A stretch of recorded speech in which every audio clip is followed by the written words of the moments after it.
We call it the First World War, as though the number is the most important thing about it. But there is another way to describe what happened between 1914 and 1918, one that gets closer to what the war actually was. It was the simultaneous collapse of four empires. The Habsburg monarchy had governed Central Europe in one form or another since the 13th century, longer than the entire history of the United States multiplied by 3. The Ottoman Empire had ruled the Arab world for 400 years, since before Columbus crossed the Atlantic. The Romanov dynasty had sat on the Russian throne for 300 years. Even the youngest of the four, the German Empire, was the most powerful industrial and military force on the European continent. These were not fragile states. They were ancient, established, heavily armed, and in the summer of 1914, deeply confident. Rome, at the height of its power, was not brought down in 4 years. Yet these four empires were. And what replaced them was not a new order, but an improvisation, a hasty sketch drawn over the wreckage of everything that had come before. We are still living inside that sketch. This documentary is the story of how it happened. In the summer of 1914, Europe glittered. From the ballrooms of St. Petersburg to the garden parties of London, from the imperial courts of Vienna to the cafes of Berlin, a civilization that had never been wealthier, more connected, or more confident in its own permanence went about its days with extraordinary ease. Telephones linked cities. Electric lights replaced gas lamps. Ocean liners crossed the Atlantic in under a week. For millions of Europeans, particularly those near the top of the social order, there was every reason to believe the world would continue exactly as it was forever. At the very apex of that world sat the monarchs. Europe in 1914 was, almost without exception, a continent of kings. Constitutional governments had taken hold in many nations, parliaments debated and legislated, but the crowned heads still mattered enormously, setting the cultural tone, commanding military loyalty, and conducting the family business of diplomacy in ways that blurred the line between personal relationship and international relations. And family business, quite literally, it was. King George V of Britain, Kaiser Wilhelm II of Germany, and Tsar Nicholas II of Russia were cousins, all grandchildren of Queen Victoria, that formidable matriarch who had dispatched her descendants across the thrones of Europe like pieces on a chessboard. When they wrote to one another, as they often did, they signed their letters Nicky, Willie, and Georgie. It seemed, from a certain distance, almost reassuring. Surely men who had holidayed together as boys would not lead their nations into catastrophe. This illusion of stability rested on a longer history of enforced peace. Since the Franco-Prussian War of 1870 to 1871, no two great European powers had fought each other directly. The so-called Concert of Europe, that informal agreement among the major powers to manage crises through negotiation rather than open war, had held for 4 decades. Statesmen pointed to this record with pride. Conflicts had arisen and been resolved. The system, they argued, worked. But beneath the gilded surface, the pressures were building. Industrial growth had transformed every major nation, producing wealth and military capacity at a pace no previous century had seen. Steel output, coal production, the tonnage of battleships, all had become measures of national greatness, and every power was watching every other. Britain and Germany were locked in a naval arms race that consumed vast treasure and generated vast mutual suspicion. Empires competed for territory in Africa and Asia, each colonial dispute carrying the risk of escalation. By 1914, the great powers were spending more on their militaries than at any point in history. To manage this dangerous competition, Europe had sorted itself into 2 armed camps. On one side stood the Triple Alliance, linking Germany, Austria-Hungary, and Italy in a pact of mutual defense. On the other, the Triple Entente bound together France, Russia, and Britain. The logic was supposed to be reassuring.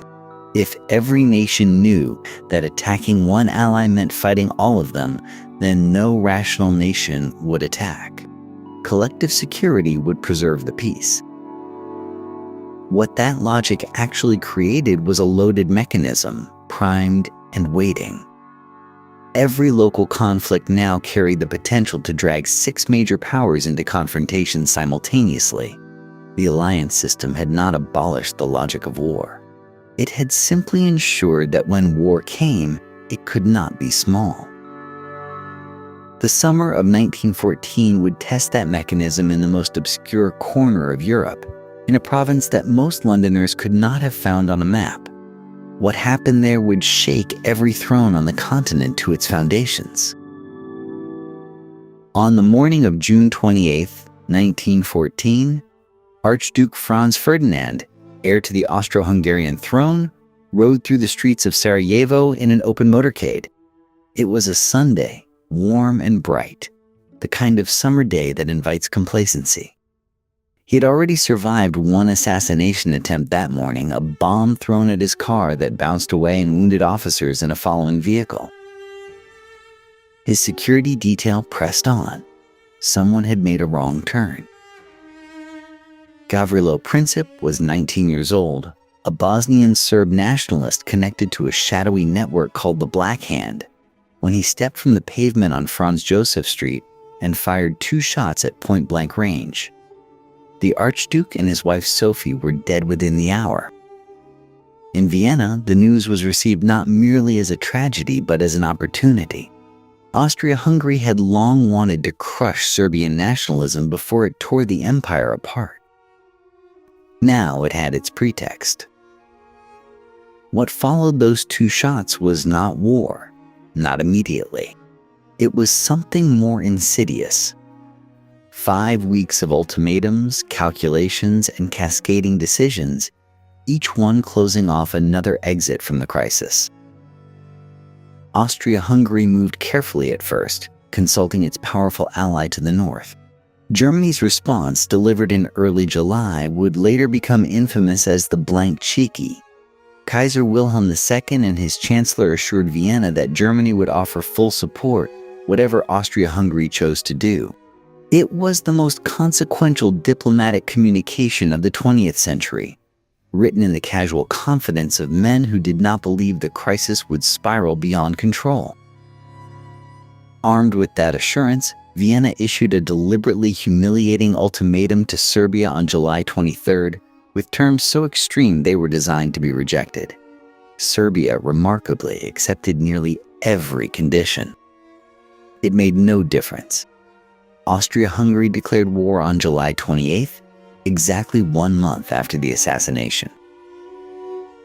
Now the mechanism that the previous generation had built to prevent war began, with terrible efficiency, to produce it. Russia, the self-appointed protector of Slavic peoples, could not allow Austria-Hungary to crush Serbia without abandoning its claim to great power status.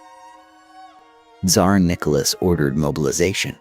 Germany, watching Russian troops mass on its eastern frontier, activated the Schlieffen Plan, its long-prepared strategy for fighting a 2-front war against both Russia and France simultaneously. The plan's logic was brutal and inflexible. Germany had to knock France out of the war quickly, before Russia could fully mobilize, and the fastest route into France lay through neutral Belgium. Military timetables, rehearsed for years, now overrode diplomacy at every turn. When the Kaiser attempted at the last moment to redirect his armies eastward only, his generals told him it was simply impossible. The trains were already running. Britain had no formal obligation to fight, but Britain had guaranteed Belgian neutrality in a treaty signed in 1839. When German troops crossed the Belgian frontier on August 4, 1914, London issued an ultimatum of its own. Germany ignored it. At 11 o'clock that night, Britain declared war. Within 5 weeks of 2 gunshots in a Sarajevo street, every major European power was at war. What is perhaps most haunting, looking back, is the mood of those August days. In city after city, crowds gathered and cheered. Young men rushed to enlist before the whole thing ended without them. Governments on every side assured their citizens the war would be short, a matter of months, certainly over by Christmas. The confidence was not cynical. These leaders had absorbed 4 decades of small wars that had resolved quickly. They had no frame of reference for what industrialized mass warfare would actually mean. The monarchs who had once exchanged cheerful letters signed Nicky and Willie were now enemies. The gilded world described in dispatch after glowing dispatch from European capitals that summer was already gone, destroyed not by the war itself, but by the decisions made before the first trenches were dug. The armies were marching, and ahead of them lay something none of them had imagined: 4 years of industrial slaughter that would not end until 4 of the empires that began the war had ceased to exist entirely. The German army that crossed into Belgium in early August 1914 was the most precisely engineered military instrument the world had ever seen. Over 1 million men, moving on 17,000 trains running to the minute, executing a plan decades in the making. The Schlieffen Plan demanded that France be crushed within 6 weeks. What it could not account for was friction, resistance, and the stubborn fact that Belgium chose to fight. Belgian forts at Liege delayed the German advance by nearly 2 weeks. It was not long, in the scope of years, but it was enough to unravel the plan's delicate timing. The French and British forces fell back, and Paris seemed open. German commanders, exhausted and outrunning their own supply lines, made a fateful decision in early September. Rather than swinging west of Paris as planned, they wheeled east, exposing their flank. French General Joseph Joffre saw the opportunity. On September 5th, 1914, Allied forces counterattacked along the Marne River east of Paris. For 4 days, the battle swayed across a front stretching nearly 150 miles. Paris taxicabs famously rushed 6,000 reserve troops to the front. Whether they changed the outcome is debated. What is not debated is the result. By September 10th, the German armies were retreating northward. France would not fall in 6 weeks. The war's entire premise had failed. To the east, catastrophe arrived even faster. The Russian army, responding to French pleas to relieve pressure in the west, pushed into East Prussia before it was ready. 2 armies advanced without coordination, their radio communications unencoded and easily intercepted by German commanders Paul von Hindenburg and Erich Ludendorff. Between August 26th and 31st, German forces encircled and destroyed the Russian Second Army at Tannenberg. Over 90,000 Russian soldiers were taken prisoner.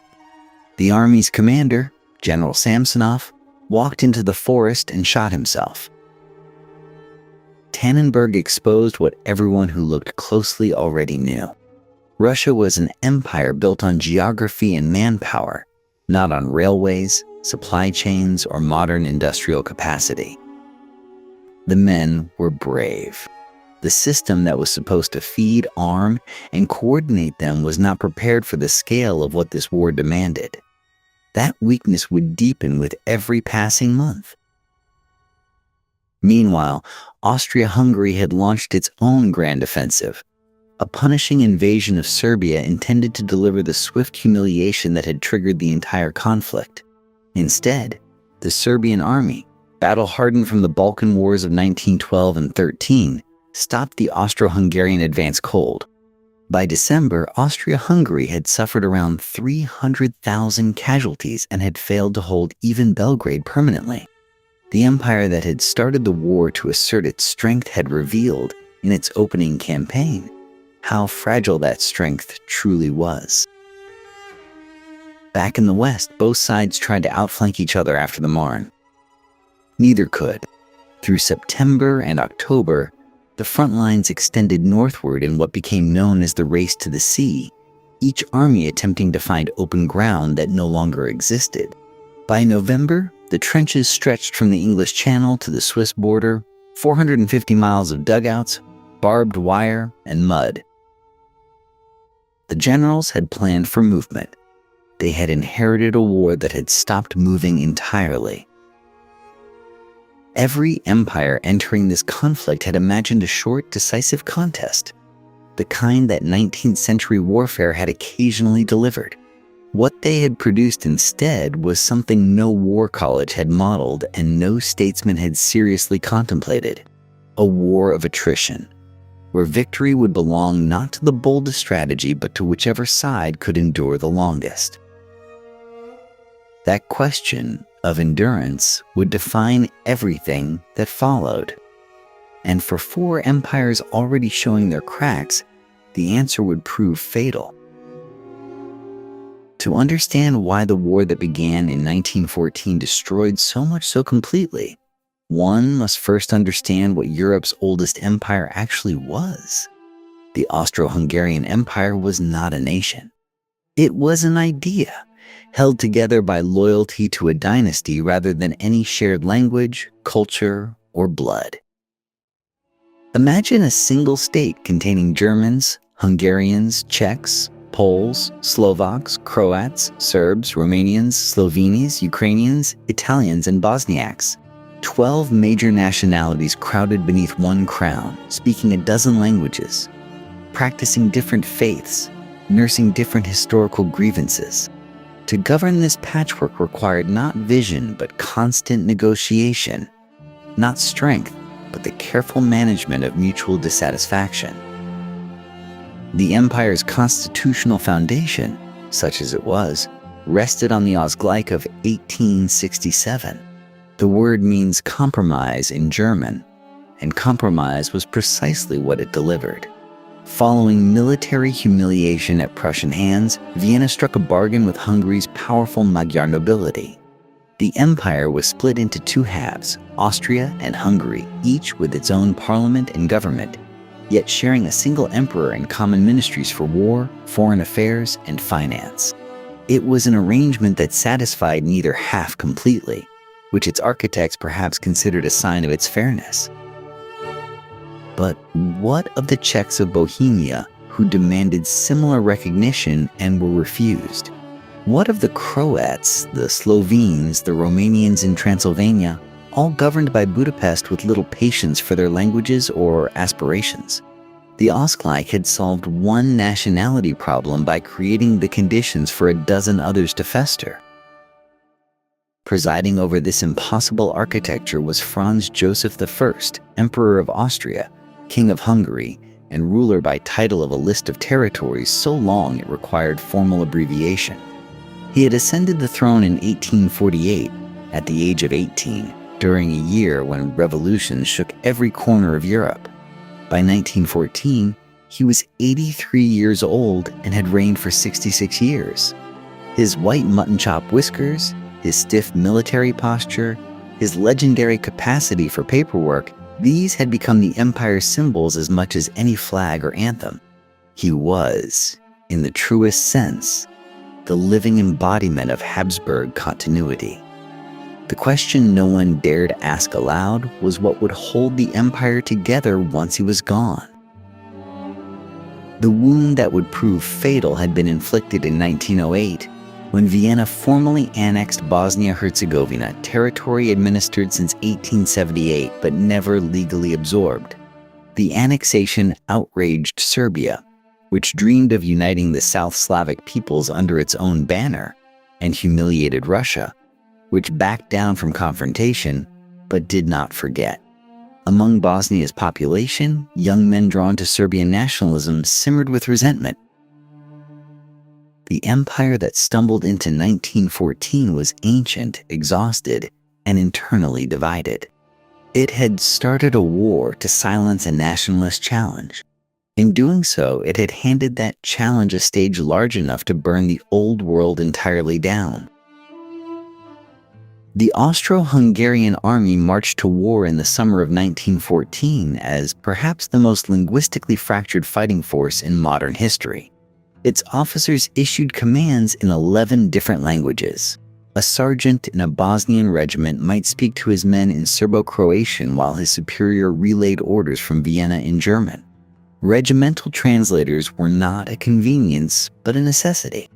That such an army could function at all was a testament to Habsburg organizational ingenuity. That it functioned poorly would prove no surprise whatsoever. On paper, the Imperial and Royal Army numbered around 3 million men at mobilization.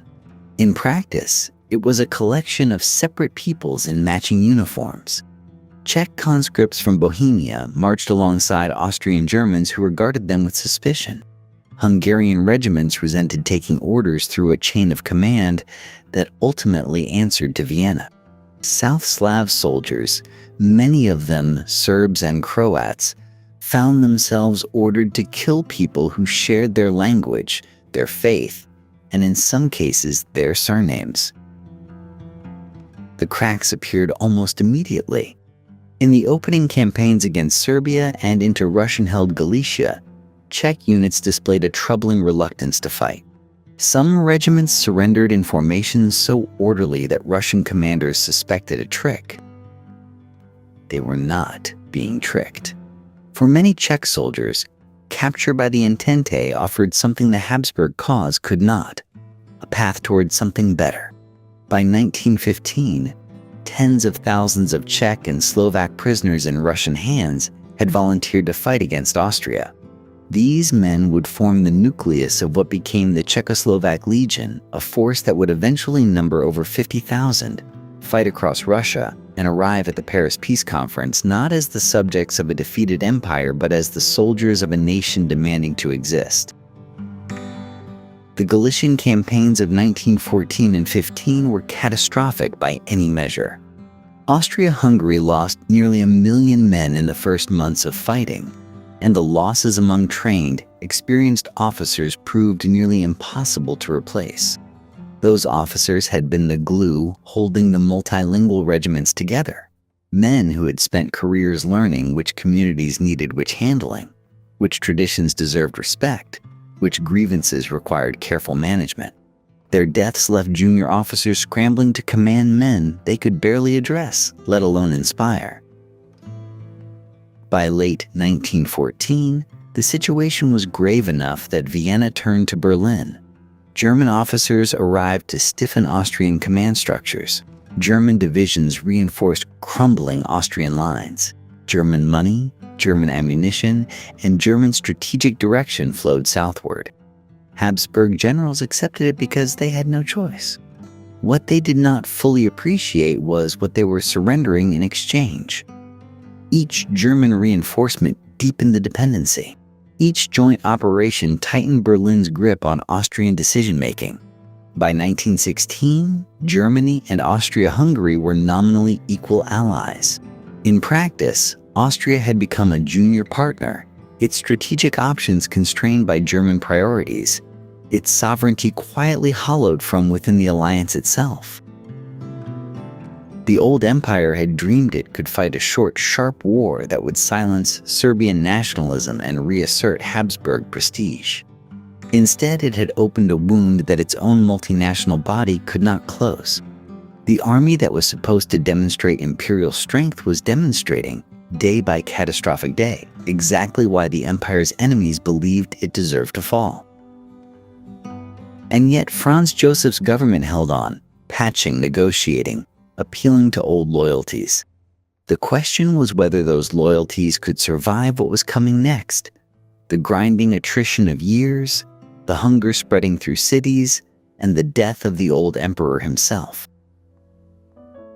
On the evening of November 21st, 1916, in the Baroque splendor of Schönbrunn Palace, Franz Joseph I died in his bed at the age of 86.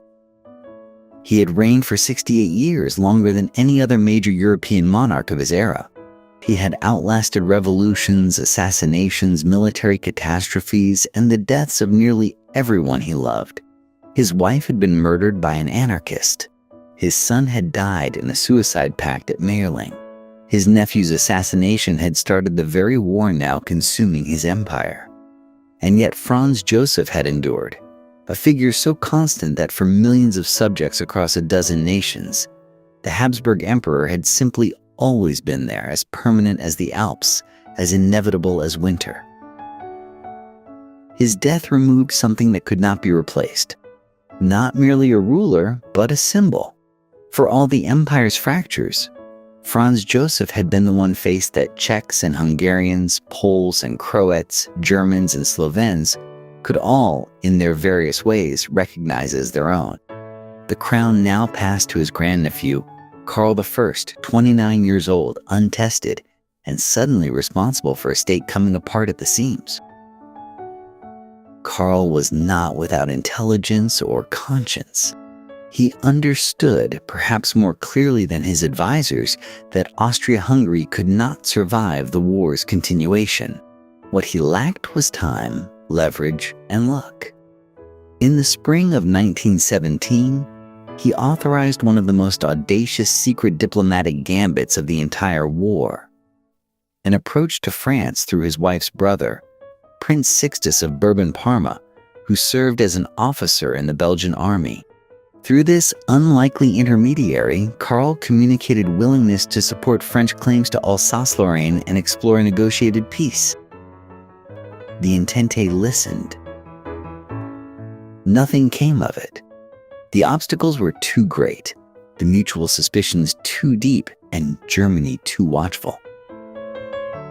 Then, in April 1918, the French Premier Georges Clemenceau leaked the existence of the negotiations to the press.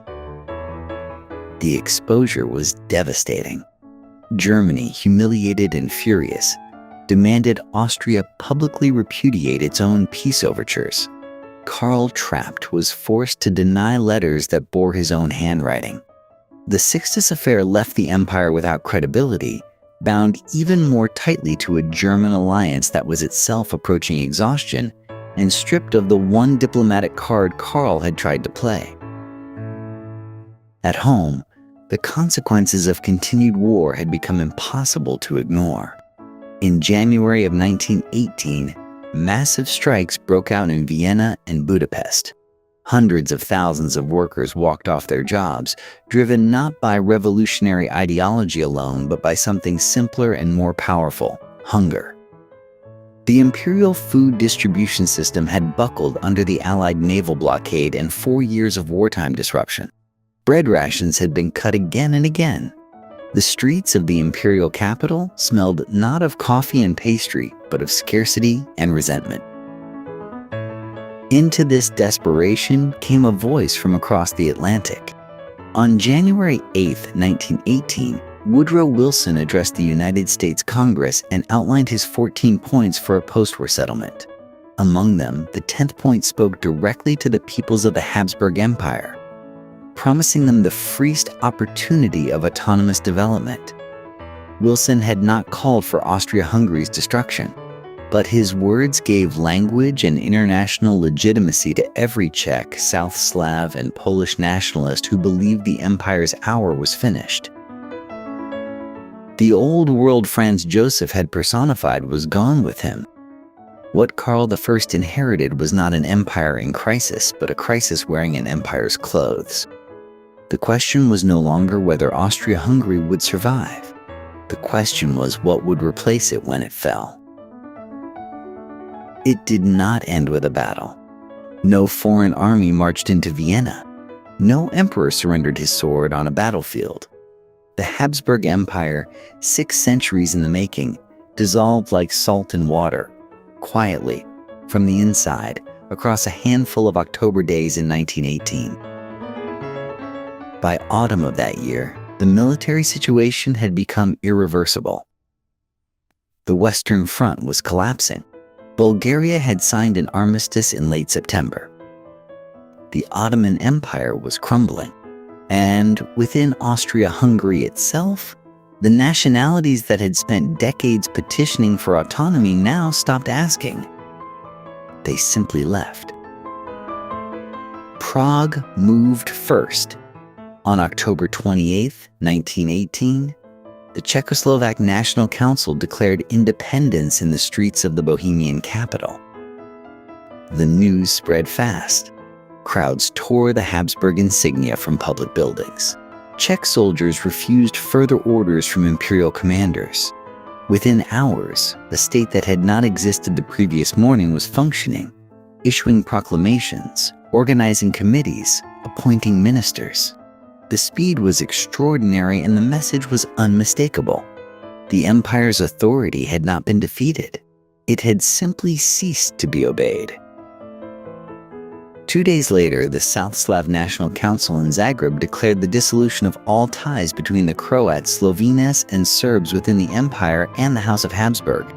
The Kingdom of Serbs, Croats, and Slovenes was proclaimed, stitching together peoples who had spent generations under different administrations, united now by the shared conviction that the old order was finished.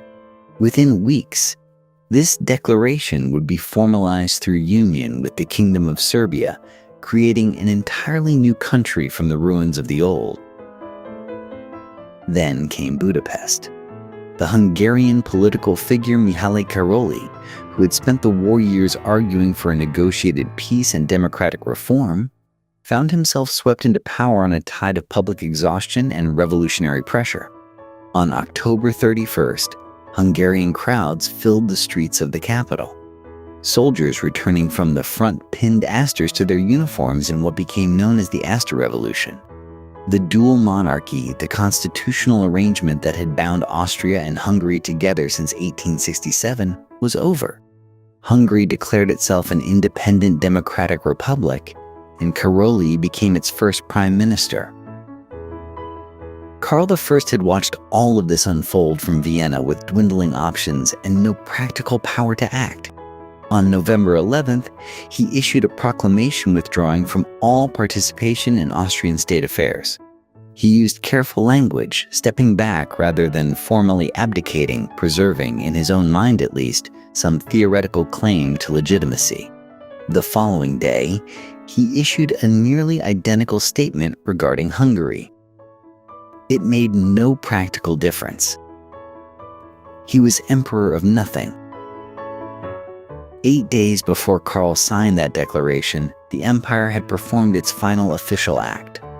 On November 3, 1918, Habsburg military representatives met Allied commanders at Villa Giusti, near Padua in northern Italy, and signed the armistice that ended fighting on the Italian front. The terms were steep. Italian forces would advance into territories Austria-Hungary still technically held. Hundreds of thousands of imperial soldiers would be taken prisoner. There is something deeply strange about that moment at Villa Giusti. The men signing on behalf of Austria-Hungary were representing an empire that had already, in every meaningful sense, ceased to exist. Czechoslovakia was independent. Yugoslavia was forming. Hungary had broken away. The signature on that armistice was a ghost signing its own death certificate. Where once a single sprawling state had administered the lives of 50 million people across a dozen languages, and as many cultures, there were now fragments. Some would become democracies. Some would struggle for decades to find stable ground. The borders drawn in the months following that November would become sources of conflict that Europe is still, in some corners, working through today. What had the Habsburgs built, really, if it could disappear so completely in a matter of weeks? Or was that very question the wrong one? Perhaps the more honest question is what fills a vacuum that large. The answer, as the next months would reveal, would prove deeply unstable. Stretch a map of the world flat on a table and find Russia. It covers 1/6 of the Earth's entire land surface. In 1914, the Romanov Empire ran from the Baltic Sea to the Pacific Ocean, from the Arctic Circle down to the borders of Persia and Afghanistan. It held roughly 170 million subjects. Its standing army was the largest on the continent. To outside observers, it looked like a colossus. But a colossus, as the ancient world knew, can be built on clay feet. Tsar Nicholas II sat at the center of this vast machine with absolute authority and, by most accounts, absolutely no aptitude for the role. He was a gentleman in a position that demanded iron. He believed sincerely, almost mystically, in autocracy as a sacred trust handed down through God, not a system of governance to be questioned or reformed. There was no constitutional check on his power, no prime minister who could override him, no parliament with genuine teeth. Russia had nearly learned otherwise. In 1905, defeat in the Russo-Japanese War combined with revolutionary street pressure forced Nicholas into what seemed like a historic concession. The October Manifesto promised civil liberties and established the Duma, Russia's first representative assembly. For a moment, it looked like the beginning of something new. It was not. Nicholas viewed the Duma as an irritation to be managed, not a partner in governance. When its members proved too assertive, he simply dissolved them and rewrote the electoral rules to produce more compliant bodies. The reforms survived in name. Real power remained exactly where it had always been. There was genuine economic progress in these years. Pyotr Stolypin, the Tsar's most capable minister, pushed through agricultural reforms designed to create a class of independent peasant landowners, breaking up the old commune system and betting that property-owning farmers would become a stabilizing force. Russian industrial output was growing at remarkable rates. Railway mileage expanded. Foreign investment poured in. But growth and readiness are not the same thing. Russia's industrial base remained dangerously shallow compared to Germany's. Its railway network, vast in total length, was thin and poorly integrated in the western regions where any war against Germany or Austro-Hungary would actually be fought. Its army was enormous in headcount and chronically short of artillery shells, boots, and rifles. The gap between Russia's theoretical power and its operational capacity was enormous, and it would prove fatal. What compelled Russia forward regardless was alliance and geography. The Franco-Russian agreement bound St. Petersburg to Paris. If Germany attacked France, Russia was obligated to strike from the east, forcing Berlin to fight on two fronts simultaneously. That strategic logic made Russian mobilization not merely likely in any European crisis, but essentially automatic. And so when the summer of 1914 arrived, the Colossus would move. Enormous, unstoppable in appearance, and cracking quietly within. The guns that opened on the Eastern Front in 1914 had made bold promises. By the spring of 1915, those promises were broken. What followed was one of the most catastrophic military collapses in modern history. German and Austro-Hungarian forces launched a massive coordinated offensive along the Eastern Front in May of that year, and the Russian army, already ground down by months of fighting, simply could not hold.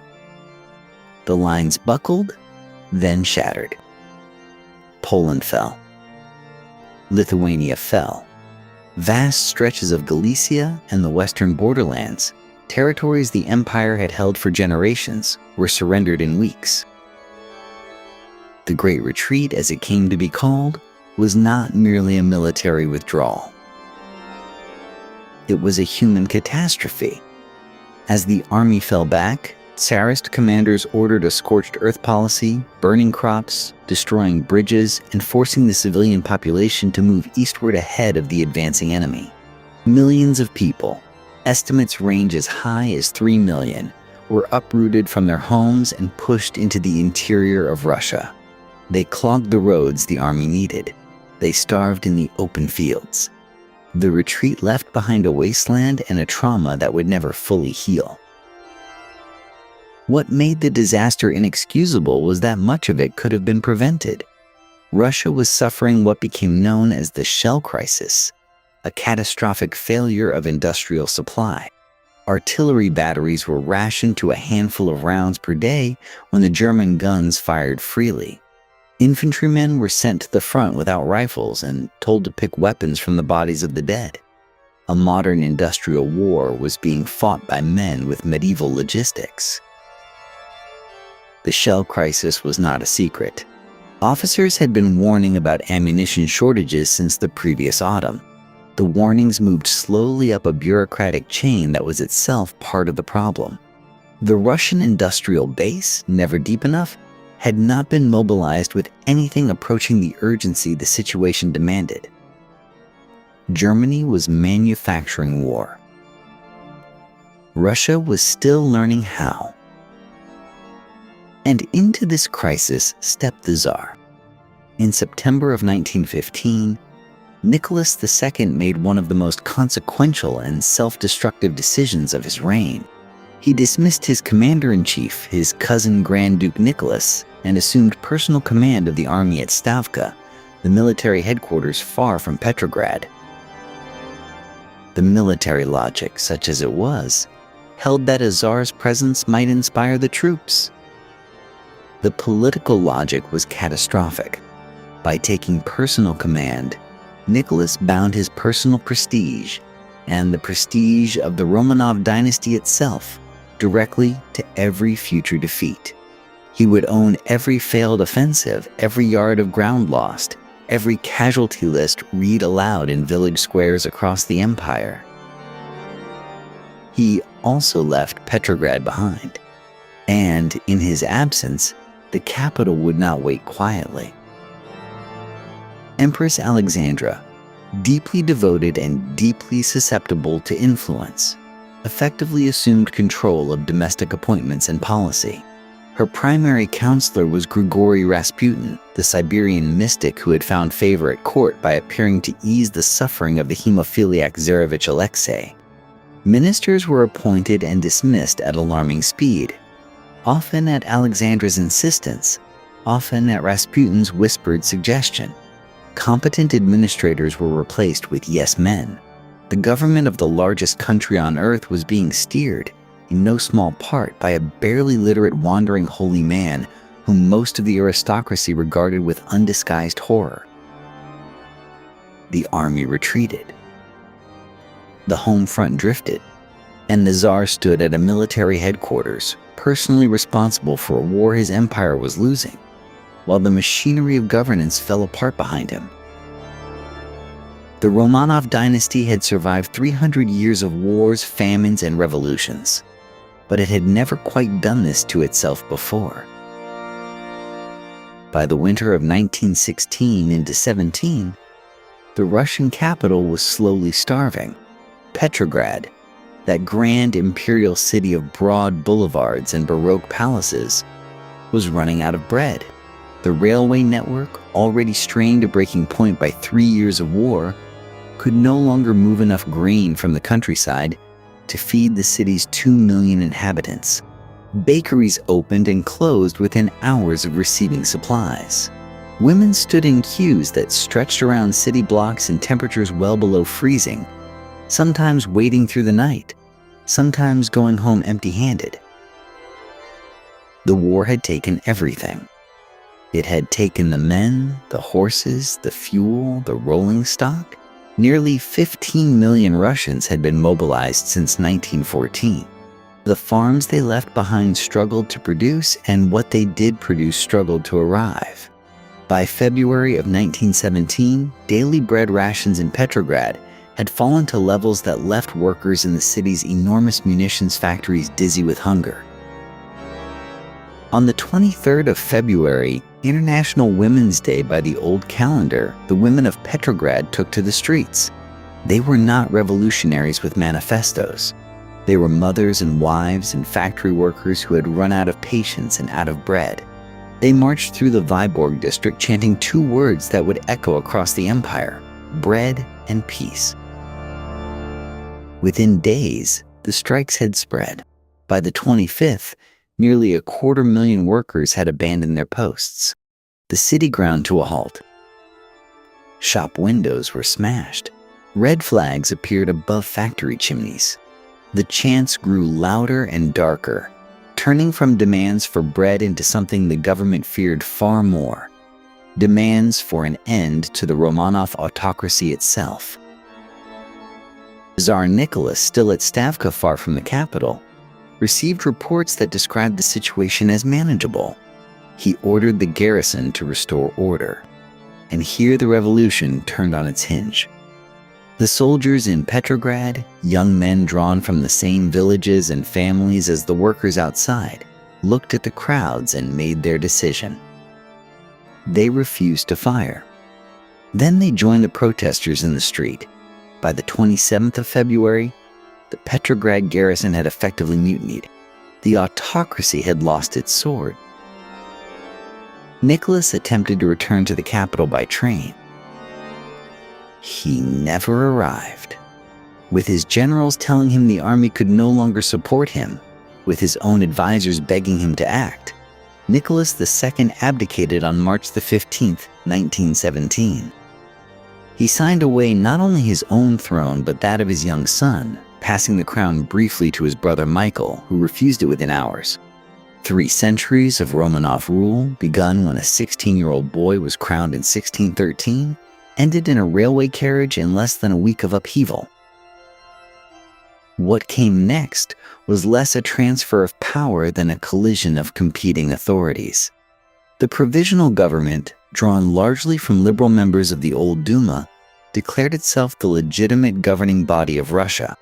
Headed eventually by Alexander Kerensky, a man of passionate speeches and increasingly desperate decisions, it made a choice that would seal its fate. It announced that Russia would honor its obligations to its allies and continue the war. But power in Petrograd was not singular. Alongside the provisional government sat the Petrograd Soviet, a council of workers and soldiers whose approval was required for any order to be carried out on the streets and in the barracks. This was the system that observers began calling dual power, and it was no system at all. It was an argument waiting to become a crisis. The Soviet soldiers would obey the provisional government only so far as the Soviet permitted, and the Soviets' hundreds of thousands of members had not risen up to keep fighting a war that had already killed a generation of their fathers and brothers. The slogan on the streets was plain enough: bread and peace. The provisional government was offering neither. Russia in the spring of 1917 stood at a crossroads between collapse and transformation, and somewhere in a sealed railway carriage crossing Germany, a man named Vladimir Lenin was on his way home. The sealed train crossed Germany in April of 1917, moving fast and speaking to no one. Germany's military leadership had arranged the passage themselves, reasoning with cold precision that Lenin, the uncompromising enemy of the war, was worth more to them alive and delivered to Petrograd than any division they could field on the Eastern Front. It was one of history's more consequential gambles. The German High Command was, in effect, loading a biological weapon onto a train and pointing it east. Lenin arrived at Petrograd's Finland station on the 3rd of April to a crowd of thousands. He climbed atop an armored car and delivered his message without preamble. No support for the provisional government. No continuation of the war. Immediate socialist revolution. His own Bolshevik colleagues were startled by his extremism. The broader political establishment dismissed him as irrelevant. They would not dismiss him for long. Through the summer, the provisional government's authority continued to erode, and Alexander Kerensky delivered the blow that finished it himself. In July, he launched what became known as the Kerensky Offensive, a massive push against Austro-Hungarian lines in Galicia, intended to restore Russian military credibility and shore up his government's legitimacy. For 3 days it succeeded. Then the German counterattack came, and the Russian army simply dissolved. Entire divisions walked away from the front. Officers who tried to stop them were shot. The offensive collapsed into a rout that consumed whatever remained of Russian military morale. By the autumn, the Bolsheviks had found their moment. Their slogan, peace, land, and bread, answered every question the provisional government refused to. On the night of the 7th of November 1917, Red Guards seized the telephone exchange, the railway stations, the bridges across the Neva. The cruiser Aurora fired a blank round across the bow of the Winter Palace. By morning, the provisional government had ceased to exist. Kerensky fled the city in a car borrowed from the American embassy. The Bolsheviks had taken power with surprisingly little bloodshed in Petrograd, though the country beyond it was another matter entirely. Lenin moved immediately toward the promise that had brought him to power. Negotiations with Germany began at Brest-Litovsk in December. What followed was less a negotiation than a surrender dictated in formal language. On the 3rd of March 1918, Russia signed away Finland, Estonia, Latvia, Lithuania, Poland, and Ukraine, 1/3 of its European territory, 1/3 of its population, half of its industrial capacity. Leon Trotsky, leading the Soviet delegation, had tried delay and defiance. Germany simply resumed its advance, and the new government signed whatever was put before them. The cost of survival was staggering, but Lenin called it a breathing space. He was right that it was temporary. Germany would lose the wider war before the year was out, and the treaty would collapse with the armistice. But the human cost of what followed in Russia would not be temporary at all. The civil war that ignited across the former empire in 1918 would kill more Russians than the World War had. And in a basement in Yekaterinburg, in July of 1918, the former Tsar Nicholas II, his wife Alexandra, their 5 children, and 4 servants were shot and stabbed and burned in a single night. The Romanov dynasty, which had ruled Russia since 1613, ended not in a railway carriage but in a cellar, extinguished by men with revolvers who feared what the family represented more than what it had become. Russia was gone from the war, but the war itself was entering its final convulsive year, and the exhausted armies on the Western Front were about to experience one last catastrophe before the silence finally came.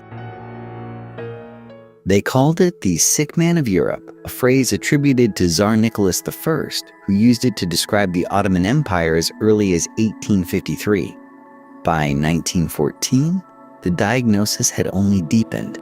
What had once been the most powerful empire in the Mediterranean world, stretching from the gates of Vienna to the Persian Gulf, had spent a century bleeding territory it could not afford to lose. The losses came one by one, each one a wound. Greece broke free in 1830. Egypt slipped into effective British control by 1882. In 1911, Italy seized Libya in a brief and humiliating war that exposed Ottoman military weakness to anyone still uncertain about it. Then came the Balkan Wars of 1912 and 1913, and the hemorrhage became catastrophic. Serbia, Bulgaria, Greece, and Montenegro fell upon the empire's remaining European territories like wolves sensing the kill. Within 2 years, the Ottomans had lost almost everything west of Constantinople. Territories held for 4 centuries vanished in months.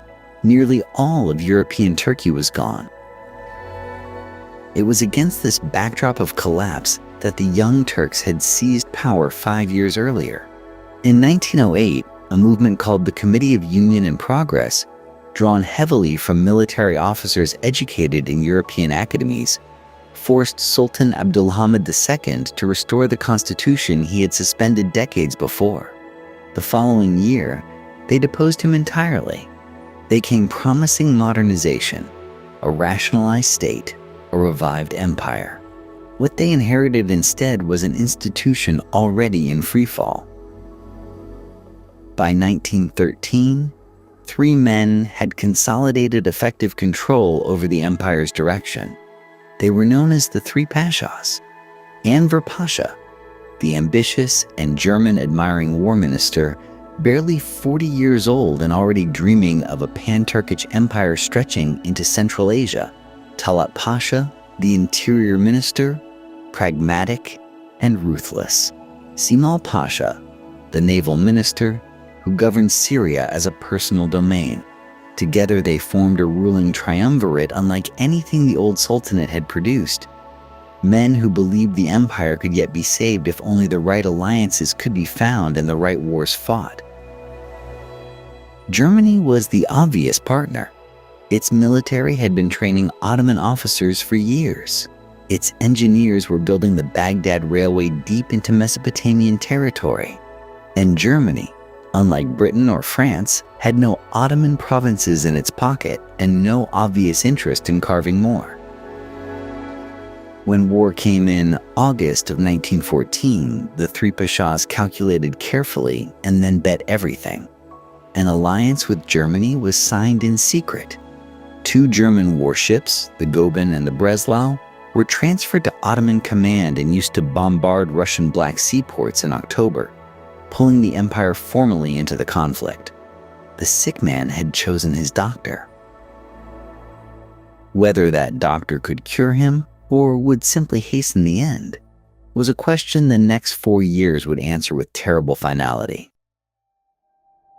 The plan had the seductive logic of a shortcut. If the Allies could force a passage through the Dardanelles, that narrow strait separating European from Asian Turkey, they could sail directly to Constantinople, knock the Ottomans out of the war, and open a supply route to a desperately isolated Russia. It was Winston Churchill, then First Lord of the Admiralty, who championed the idea with characteristic certainty. Strike at the soft underbelly, bypass the slaughterhouse of the Western Front, end the war in a stroke. On the 18th of March 1915, a fleet of British and French warships entered the Dardanelles. What followed was humiliation. Ottoman shore batteries held their ground. Mines hidden beneath the gray water tore open 3 Allied battleships in a single afternoon. By evening, the fleet had retreated. The strait remained closed. The admirals pulled back. The generals were called forward. If ships could not force the passage alone, troops would seize the high ground above the strait, silence the guns, and clear the way. It was a reasonable theory, debated too long and prepared too carelessly. The Ottomans used the weeks of Allied hesitation well. On the 25th of April 1915, Allied soldiers landed on the Gallipoli Peninsula in 2 places. At Cape Helles, British troops waded ashore under devastating fire. At a small cove to the north, soldiers from Australia and New Zealand came ashore in the wrong location, crowded beneath steep, scrub-covered ridges that offered their defenders every conceivable advantage. That cove would eventually carry their name forever, Anzac Cove. Waiting for them in the heights above was a 34-year-old Ottoman commander named Mustafa Kemal. When his division hesitated, unsure of the threat, Kemal did not hesitate. He ordered his men forward and, famously, told them something that commanders rarely say. He told them he was not ordering them to attack. He was ordering them to die. By dying, he promised they would buy time for others to come forward and hold the line. The line held.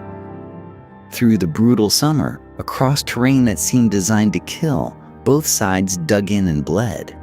Heat, disease, dysentery, and snipers claimed lives that artillery missed. The Anzacs could not break through at Chunuk Bair.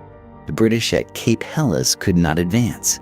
Fresh landings in August at Suvla Bay brought fresh men and fresh failures. The peninsula became another trench system, another grinding attrition, the very thing the Dardanelles campaign had been designed to avoid. By December, the decision was finally made to leave. The evacuation, completed in January of 1916, was the one operation of the entire campaign executed with genuine skill. Nearly 80,000 men were withdrawn over several nights without a single soldier lost. It was a masterpiece of logistics in the service of strategic catastrophe. The final accounting was staggering. The Allies suffered roughly 250,000 casualties. The Ottomans suffered similarly. And nothing, not a yard of meaningful ground, not the opening of the strait, not the fall of Constantinople had been achieved. For Britain and France, Gallipoli became a byword for failed ambition and squandered lives. For Australia and New Zealand, it became something else entirely, a founding myth, the moment a national character was forged in fire and loss. And for Mustafa Kemal, it was the beginning of a legend that would eventually reshape an entire civilization. The Ottomans had won their greatest victory of the war. But victory on the peninsula could not conceal what was collapsing elsewhere, in the deserts of Arabia, in the mountains of the Caucasus, and within the empire's own borders, where the war was being turned against entire peoples. While the guns roared on the cliffs of Gallipoli, something far darker was unfolding in the interior of the Ottoman Empire. A war within the war. Not fought between armies, but waged by a state against its own people. The Armenians were among the oldest Christian communities on earth, settled for centuries across eastern Anatolia, the Caucasus, and the great cities of the empire. In Constantinople alone, they had built churches, schools, newspapers, and hospitals. They were merchants, teachers, doctors, and poets. They were, in every meaningful sense, part of the fabric of Ottoman life. But they were also, in the minds of the empire's ruling faction, a problem. The Committee of Union and Progress, the Young Turk leadership that had seized control of the Ottoman government, harbored an ideology of ethnic Turkish nationalism that left little room for minorities. When war came, the Armenians were cast as a potential fifth column, accused of sympathizing with Russia, the empire's enemy on the Caucasian front. The accusation was a pretext. The plan had deeper roots. On the 24th of April, 1915, Ottoman authorities in Constantinople arrested approximately 235 Armenian intellectuals and community leaders. Doctors, professors, clergymen, writers. Most would be deported. Most would be killed. That date would become the defining marker of the catastrophe that followed. What came next was systematic. Deportation orders swept through Armenian communities across Anatolia. Entire populations were told to gather their belongings and prepare to move. The destination was the Syrian desert. The journey was designed to be fatal. Columns of men, women, and children were marched for hundreds of miles through mountain passes and burning lowlands. Food and water were withheld. Ottoman soldiers and irregular Kurdish militias attacked the columns along the way. Massacres were carried out in valleys and riverbanks far from any witness. Those who survived the march arrived in the desert around Deir ez-Zor, where starvation and further killing awaited them. The scale of destruction was staggering. Between 1 and 1.5 million Armenians perished between 1915 and 1916. Entire villages were erased. Ancient communities that had existed for 1,000 years simply ceased to exist. The outside world was not entirely blind. American missionaries and diplomats sent back reports of what they were witnessing. Ambassador Henry Morgenthau, the United States representative in Constantinople, cabled Washington with increasingly desperate accounts, describing what he called a campaign of race extermination. The Allied powers, Britain, France, and Russia, issued a joint declaration in May of 1915 warning Ottoman leaders that they would be held personally responsible for these crimes. It was the first time in history that such a warning had been formally issued by governments on behalf of a persecuted group. The warnings changed nothing. The deportations continued. What makes the genocide particularly significant in the long sweep of history is not only its scale, but its deliberate organization. The killings were not spontaneous pogroms or battlefield chaos. They were ordered, coordinated, and carried out by the apparatus of a modern state using the cover of wartime emergency to accomplish what peacetime would not have permitted. The word genocide itself would not exist for another 3 decades. When the Polish Jewish lawyer Raphael Lemkin coined the term in 1944, the Armenian massacres were among the precedents he had in mind. The Ottoman Empire was devouring itself as it fought the world.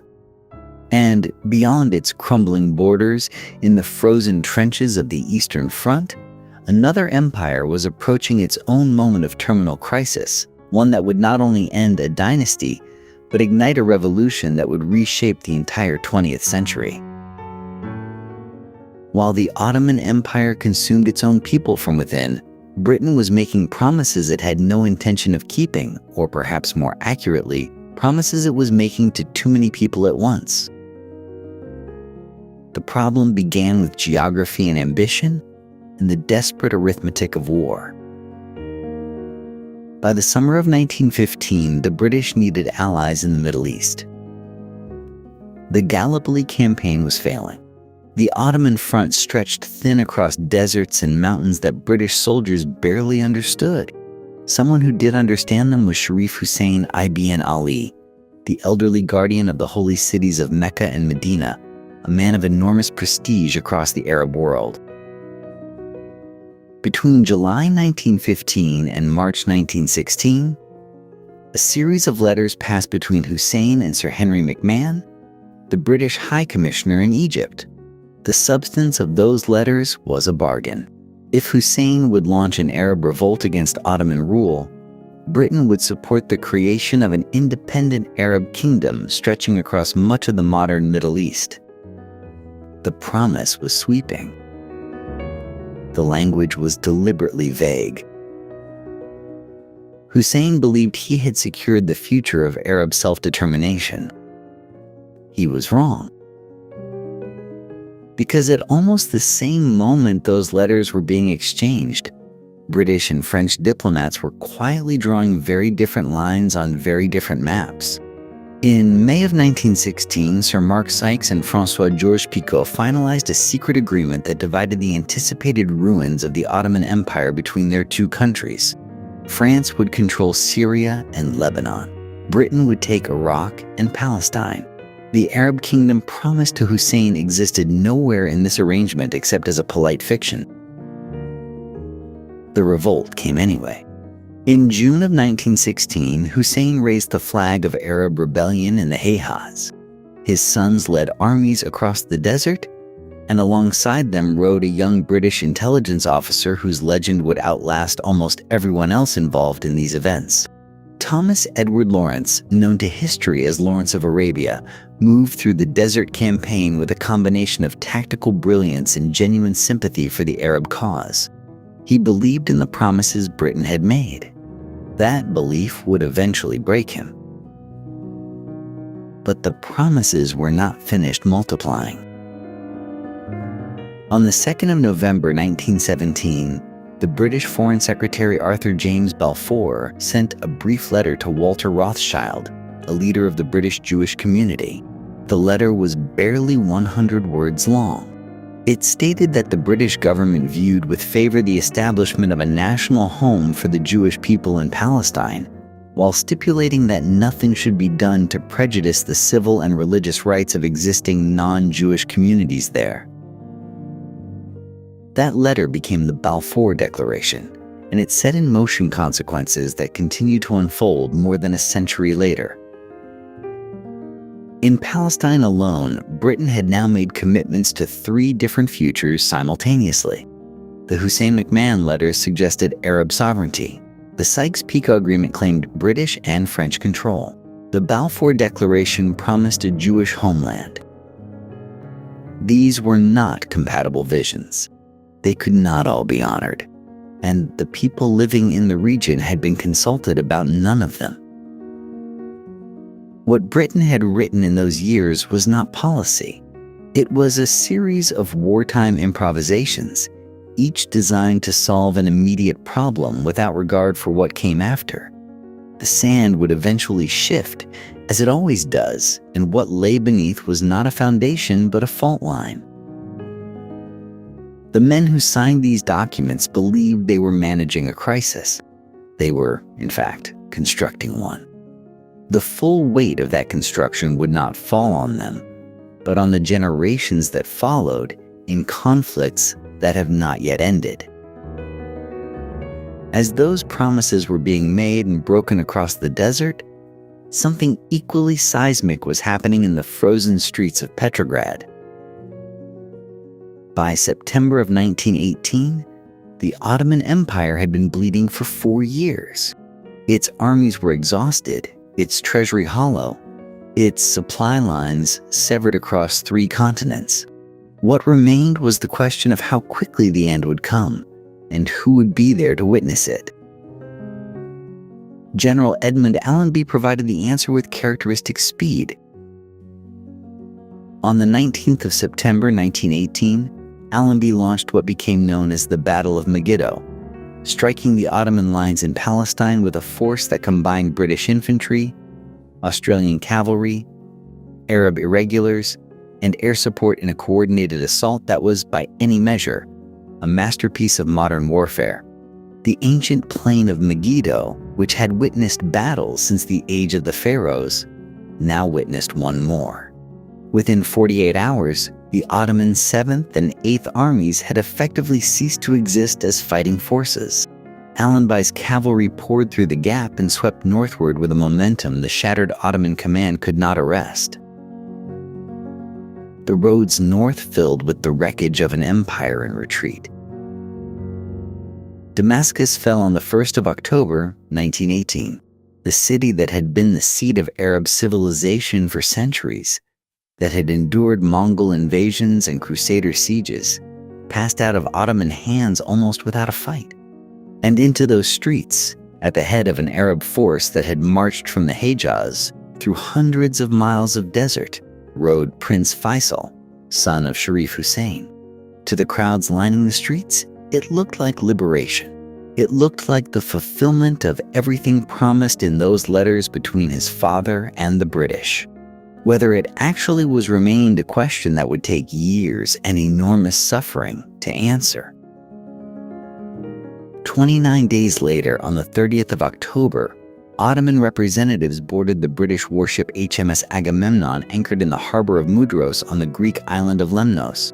The armistice they signed that afternoon was essentially unconditional. The Ottoman military would stand down. The straits connecting the Black Sea to the Mediterranean would open to Allied warships. And within weeks, those warships were sailing directly into Constantinople. The occupation of Constantinople was not merely a military event. It was a humiliation designed to be seen and felt. Allied troops marched through streets where Ottoman soldiers had strutted for centuries. Foreign officers requisitioned buildings, imposed curfews, and treated the capital of a 500-year empire as conquered territory, because that is precisely what it was. Sultan Mehmed VI, who had assumed the throne only months earlier, found himself a figurehead presiding over a capital that no longer belonged to him in any meaningful sense. The men who had actually run the empire for years escaped before they could be held accountable. Enver Pasha, Talat Pasha, and Simal Pasha, the 3 leaders who had driven the Ottoman war effort and whose decisions had resulted in the Armenian Genocide, slipped out of Constantinople on a German submarine in early November of 1918. They scattered across Europe and beyond. Talat was eventually assassinated in Berlin in 1921 by a survivor of the massacres he had ordered. Enver died fighting in Central Asia the following year. The empire they left behind would linger in its dying for several more years, contested and carved and finally, formally abolished. The caliphate, that ancient claim to religious leadership over the world's Muslims, would endure in nominal form until 1924, when it too was swept away. 4 empires had entered the war. Now only one remained standing, and in Petrograd and Berlin and Vienna, the same reckoning was arriving by different roads. Of the four empires that would not survive the First World War, one was barely 43 years old when the guns fell silent. The German Empire had not grown slowly over centuries, gathering power through patient accumulation. It had been forged suddenly, deliberately, almost violently, in the aftermath of war. On the 18th of January, 1871, in the Hall of Mirrors at Versailles, Otto von Bismarck achieved what many had considered impossible. He unified the fractious German states under Prussian leadership and proclaimed a new empire before the eyes of the defeated French. The setting was deliberate, the humiliation intentional. Bismarck understood that power communicated was power multiplied. What followed was one of the most spectacular industrial transformations in modern history. Within a single generation, Germany went from a collection of agrarian kingdoms to the dominant industrial economy on the European continent. By 1913, it was producing more steel than Britain and France combined. Its chemical and electrical industries were without equal. Its universities and technical institutions trained engineers and scientists who led the world. It was, by almost any measure, the engine of European civilization. And yet Germany's leaders could not sleep soundly. The anxiety had a name: encirclement. Wedged between France to the west and Russia to the east, Germany faced the permanent nightmare of a two-front war. Bismarck had managed this fear through a web of careful alliances, keeping potential enemies divided and Germany diplomatically insulated. But Bismarck was dismissed by the young Kaiser Wilhelm II in 1890, and with him went the caution. Wilhelm had ambitions that Bismarck would have found reckless. He wanted a navy to rival Britain's. He wanted colonies spread across Africa and Asia. He wanted, in the word his advisors used, Weltpolitik, a world policy befitting a world power. What he achieved instead was the steady consolidation of enemies. Britain, alarmed by German naval expansion, abandoned its traditional isolation and drew closer to France. Russia, suspicious of German intentions in Eastern Europe, tightened its ties with Paris. The encirclement Bismarck had worked to prevent, Wilhelm's own policies helped to create. Germany's military planners responded to this strategic trap with a plan of breathtaking ambition. Alfred von Schlieffen, chief of the German General Staff, proposed a solution built on speed. If war came on two fronts simultaneously, Germany would knock France out of the fight within 6 weeks by sweeping through Belgium, then pivot east to face Russia before its vast armies could fully mobilize. The plan allowed no margin for error, no room for diplomacy once the trains began moving. Germany's alliance with Austro-Hungary added a final complication. It provided a partner, but that partner was fragile, volatile, and prone to exactly the kind of reckless local adventurism that could drag a great power into a war it had not chosen. The machinery was assembled. All it needed was a spark. By 1916, the war that Germany's generals had promised would be over by Christmas of 1914 had consumed 2 full years and showed no sign of ending. The Schlieffen Plan had failed. The Western Front had calcified into hundreds of miles of trenches, and Germany faced the very nightmare it had designed the plan to avoid: a grinding, attritional struggle on 2 fronts simultaneously. Erich von Falkenhayn, chief of the German General Staff, believed he had found a way out. His target was Verdun, a fortified city the French considered sacred ground. The plan was coldly rational, almost clinical in its brutality. Germany would not try to capture Verdun.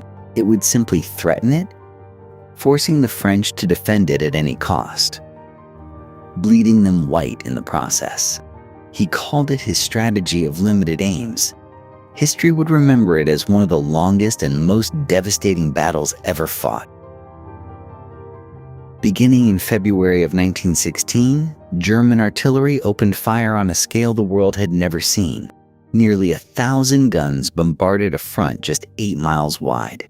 The French, as Falkenhayn predicted, could not abandon Verdun. They poured men into the furnace. For 10 months, the killing continued. By the time it ended in December, France had suffered roughly 377,000 casualties. Germany had suffered approximately 337,000. Falkenhayn's plan to bleed France white had bled Germany nearly as badly.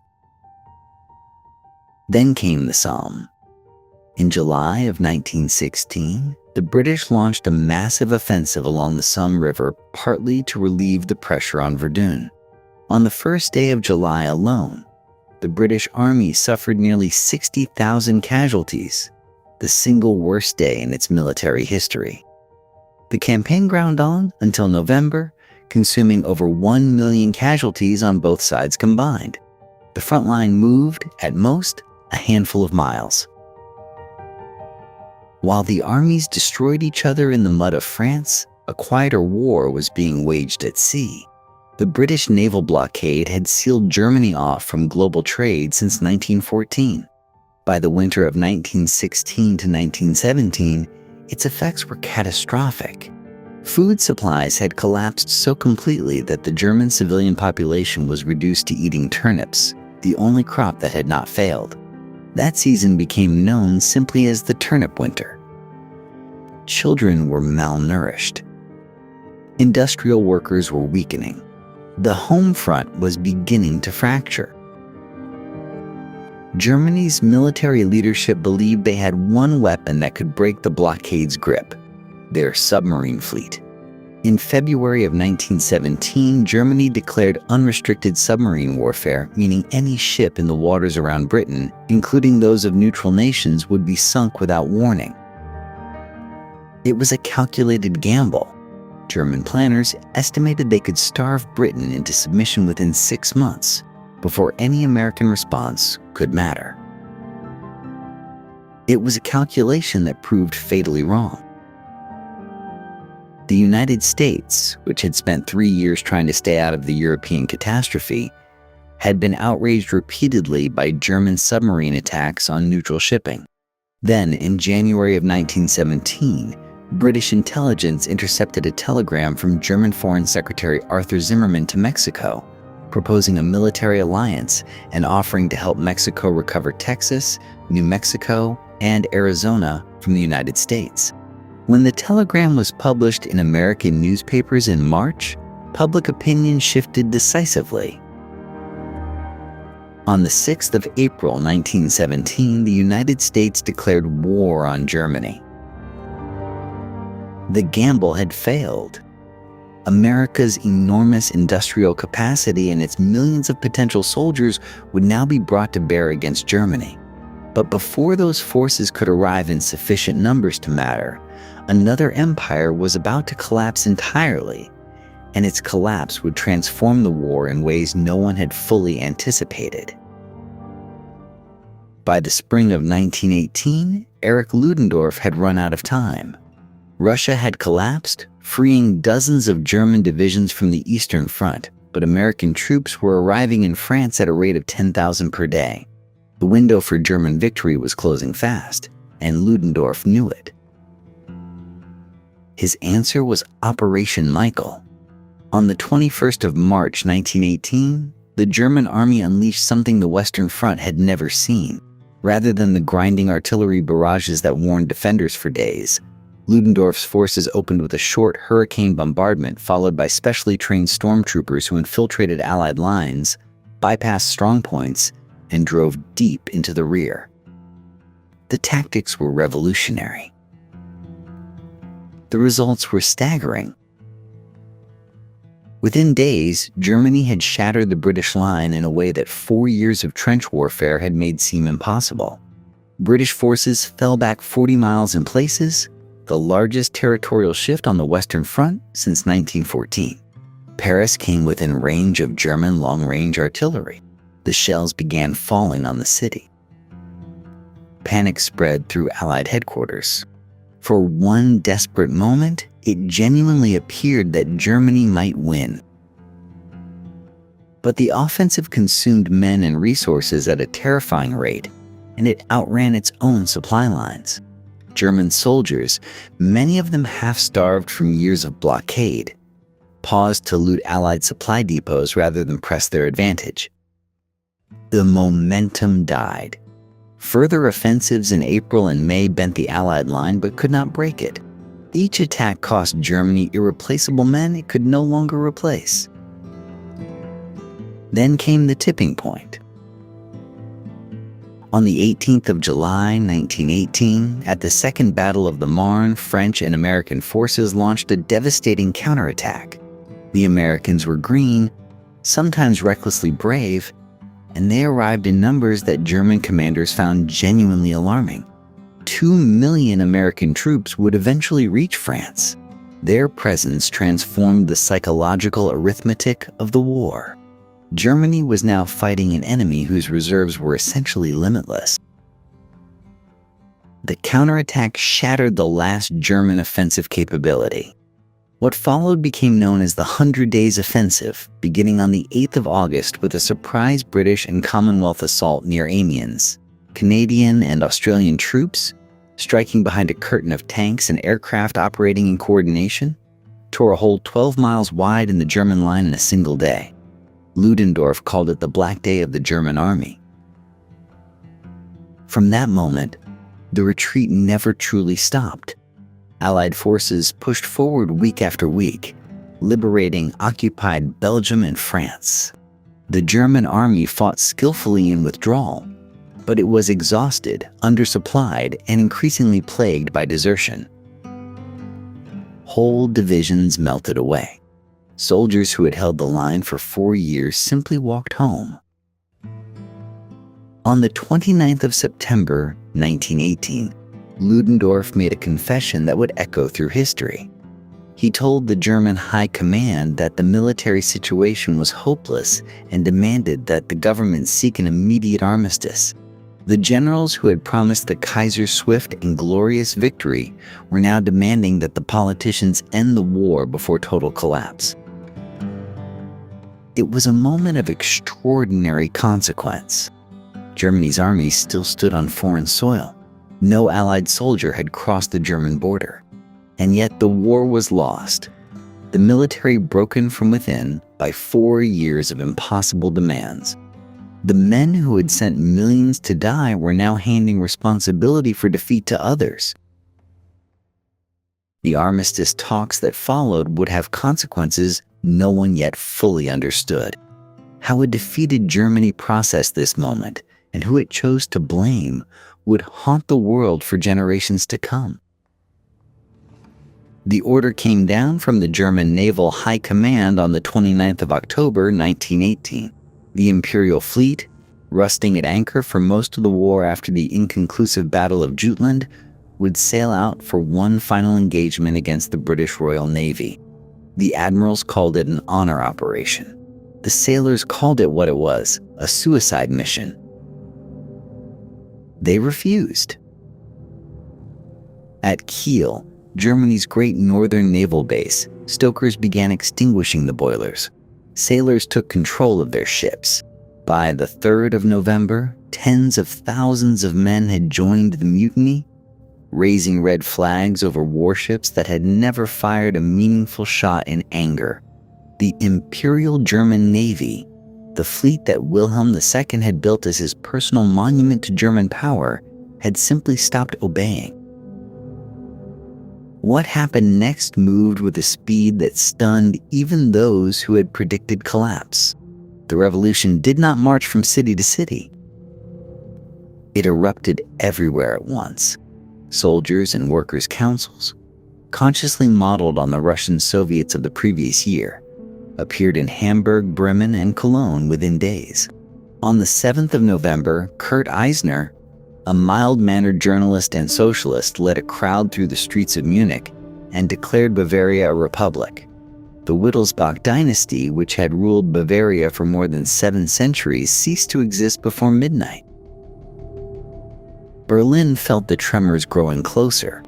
The war-weary city, exhausted by 4 years of blockade, hunger, and grief, was filling with soldiers and workers demanding an end. Prince Max of Baden, The reform-minded chancellor, who had been trying desperately to negotiate an armistice, understood that the political ground was dissolving beneath him. One institution alone might hold the center, the monarchy itself, and only one act could save Germany from full Bolshevik revolution, or so the moderates believed.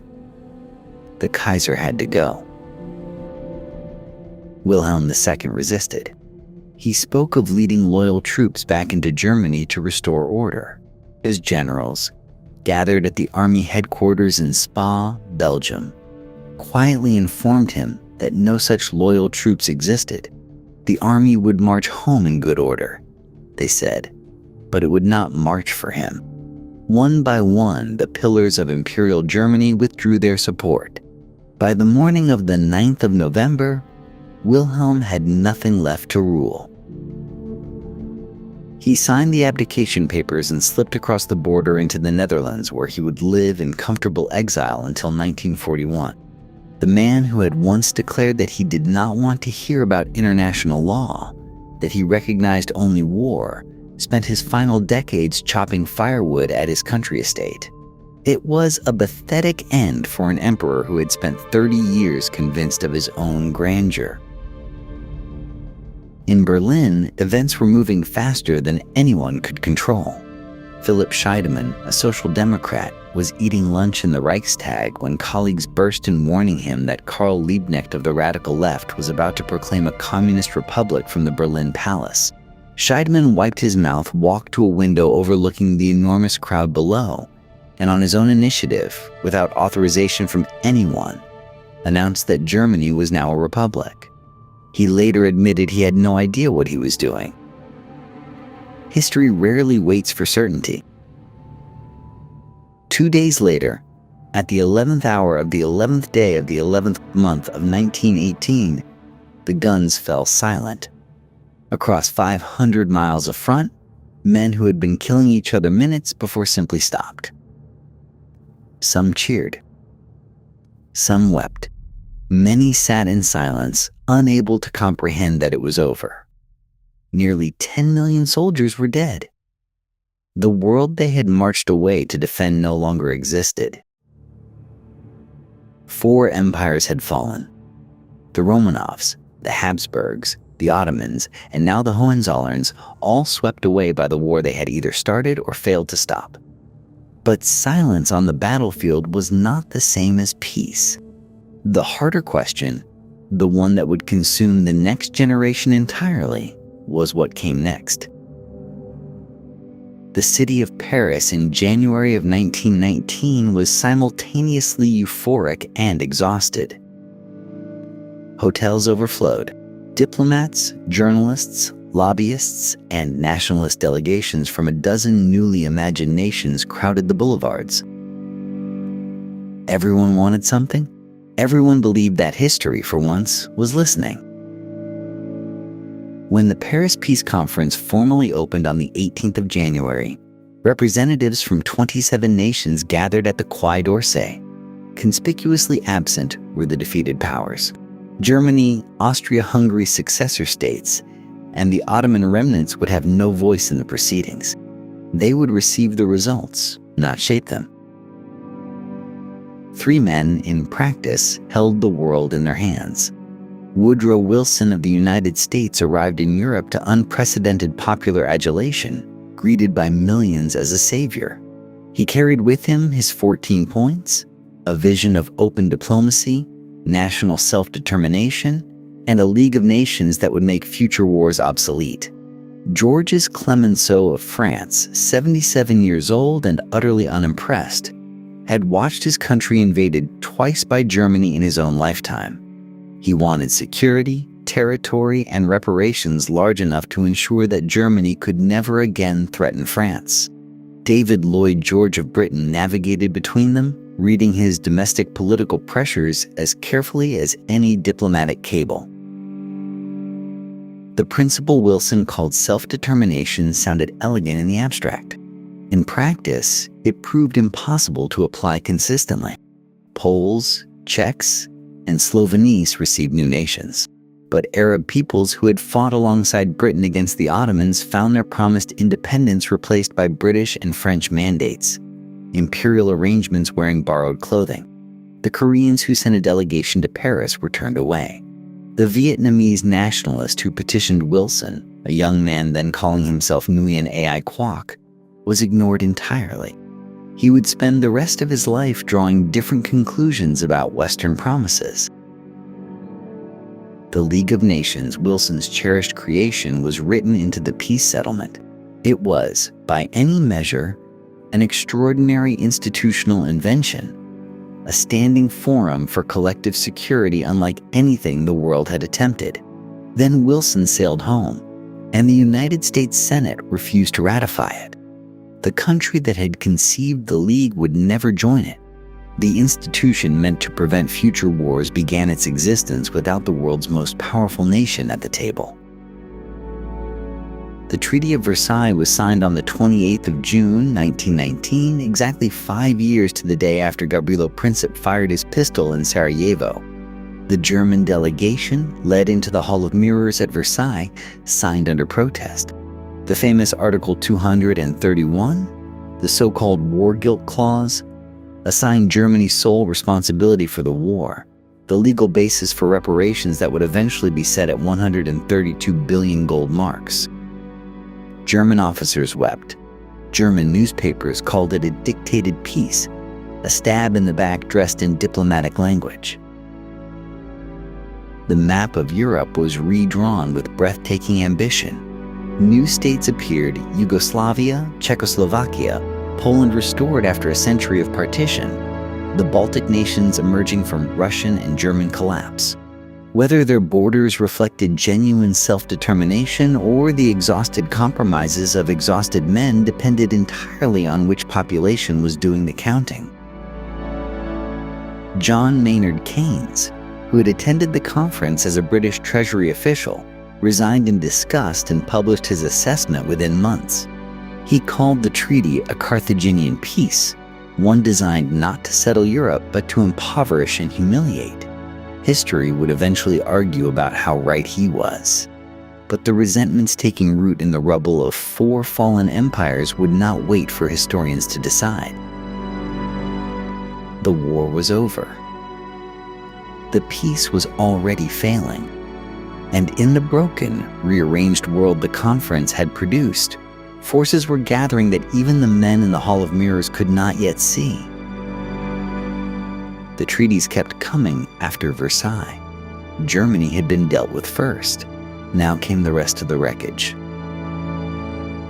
The Treaty of Saint-Germain, signed in September of 1919, and the Treaty of Trianon, signed in June of 1920, dismembered what remained of the Habsburg Empire with surgical finality.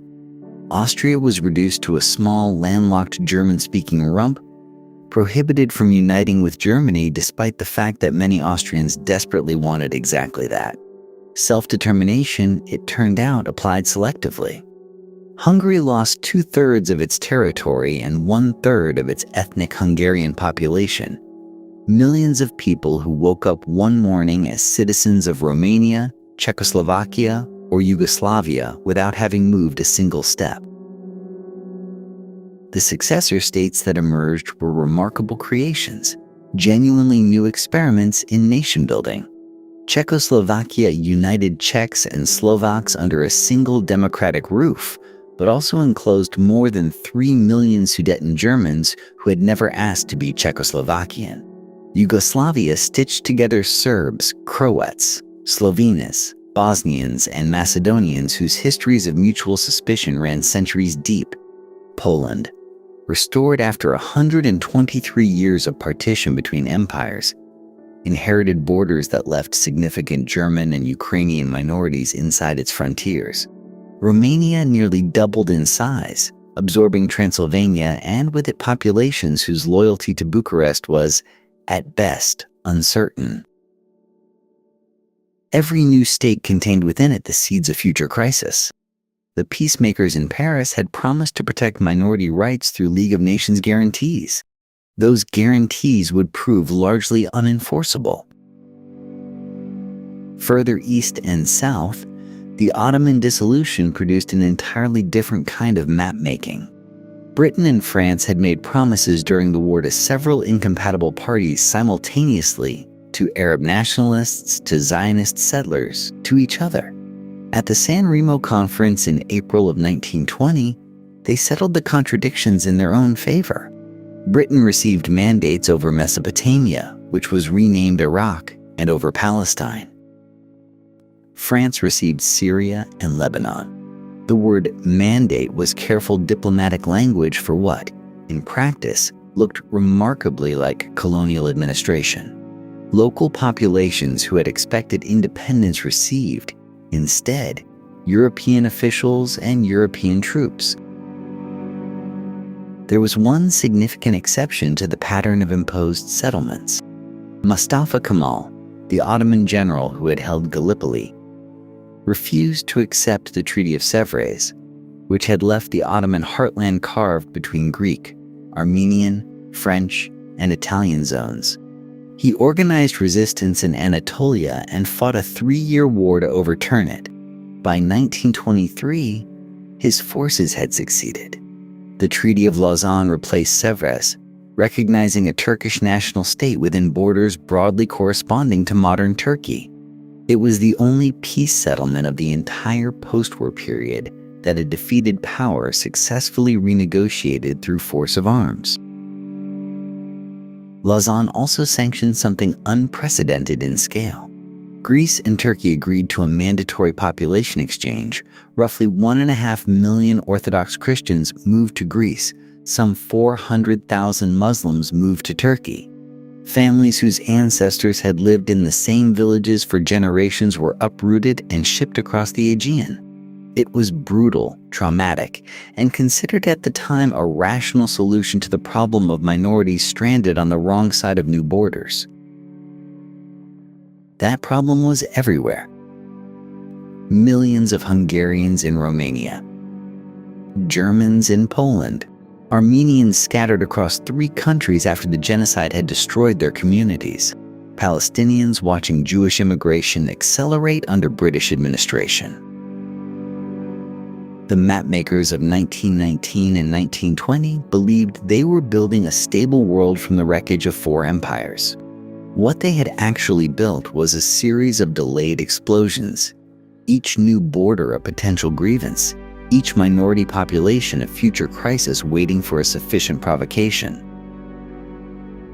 The borders held for a while, but the men and women living inside them were already learning to distrust the world the Great War had made. The borders were drawn. The treaties were signed. The diplomats went home, and almost immediately, the world they had designed began to crack. In Germany, a dangerous story was taking root. The German army had not been defeated in the field, or so the story went. It had been betrayed, stabbed in the back by socialists, by Jews, by the civilian politicians who had signed the armistice while frontline soldiers still held foreign soil. The Dolchstoß legend, the stab-in-the-back myth, was a lie, and its architects knew it. Ludendorff himself had demanded the armistice. The army had collapsed from within, exhausted, starving, broken by 4 years of industrial slaughter. But the lie was more comforting than the truth, and it spread through German society like an infection, poisoning any chance of the new Weimar Republic building genuine legitimacy. Then came the money, or rather the collapse of it. Germany's reparations burden, combined with the structural devastation of war, produced one of history's most dramatic economic catastrophes. By 1923, hyperinflation had made the German mark essentially worthless. Workers were paid twice a day so they could spend their wages before they lost value by evening. A wheelbarrow of banknotes could not buy a loaf of bread. The middle classes, whose savings evaporated overnight, never forgot or forgave. Austria suffered similarly. Across Central Europe, the economic foundations of ordinary life simply dissolved. These were not abstract statistics. They were families ruined, futures erased, dignity shattered. And into that humiliation stepped new voices, authoritarian voices promising order, revenge, and restored greatness. The successor states, so carefully constructed in Paris, proved almost immediately fragile. By the early 1920s, democratic governance was already retreating across much of the continent. Hungary became an authoritarian regime under Miklos Horthy within 2 years of the war's end. Poland, Romania, and Yugoslavia each drifted toward strongman rule within a decade. The liberal democratic experiment required stable institutions, prosperous economies, and time. The post-war world provided none of these things. And what of those who had fought for empires that promised them nothing in return? Soldiers from West Africa, from India, from Algeria and Senegal and Vietnam had crossed oceans to die in European mud. They had been promised, or had simply hoped, that their sacrifice would be recognized. At Paris, those hopes were quietly set aside. Woodrow Wilson's self-determination did not extend to colonial subjects.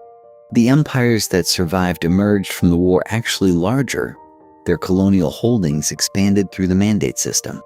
The men who had fought for France and Britain returned home to the same subordination they had left. It was a settlement built on postponements.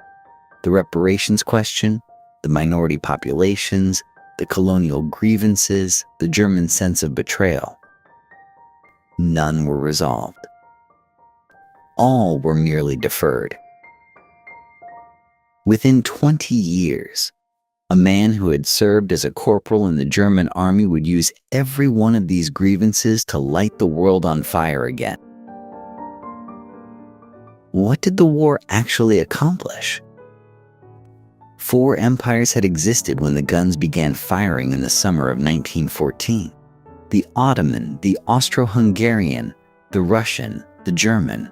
All 4 were gone by 1923. In their place stood something no one had quite intended: a patchwork of new nations, contested territories, and improvised arrangements that the men in Paris had drawn largely from ignorance, ambition, and exhaustion. Consider the Middle East. The borders that Britain and France sketched across former Ottoman lands created Iraq, Syria, Lebanon, and Palestine as administrative conveniences, not as nations. They cut through tribal networks, religious communities, and ancient patterns of life with the casual confidence of men who had never lived there. The consequences were not slow in arriving. Palestine became an arena of competing promises made to both Arabs and Jews, a contradiction built into the founding documents of the mandate system itself. Iraq was assembled from 3 Ottoman provinces with different populations, different loyalties, and no shared political identity. The arguments about who belonged where, who should govern whom, never ended. They are still ongoing. In the Balkans, Yugoslavia assembled Serbs, Croats, Slovenes, Bosnians, and Macedonians into a single state and called it a solution. For 70 years it held, sometimes by force, sometimes by the particular gravity of Cold War politics. Then, between 1991 and 1999, it came apart in a sequence of wars that killed roughly 130,000 people.